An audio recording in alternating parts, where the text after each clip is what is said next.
পঞ্চগড়ে 1 বিঘা জমিতে লাগানো ফুলকপির বাগান কেটে সাবার করেছে দুর্বৃত্তরা। শনিবার সকালে ফুলকপির বাগানে সেচ দিতে গিয়ে দেখতে পান ওই কৃষক।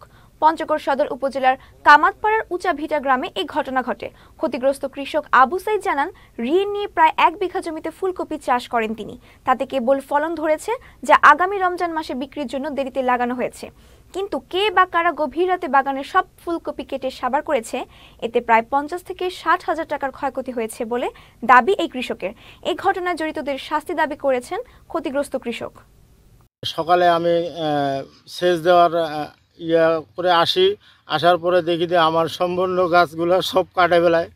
আমি প্রশাসনের কাছে আকুলভাবে আবেদন জানাই যে আমি এটা যেন একটা সুষ্ঠু বিচার পাই। আমার বহুত আর্থিক ক্ষতি হয়ে গেছে, আমি বহুত কষ্টে আছি। দুস্থ কৃষক জমি ঠিকা নিয়ে এই আবাদটা করে 2 টাকা লাভের আশায় রমজান মাসে ধরার জন্য ওনারা এই আবাদটা করলো। তাই আমি প্রশাসনের দৃষ্টি আকর্ষণ করছি, প্রশাসন যেন সুদৃষ্টিতে তাকায় এবং উনি যেন সুবিচার পায়।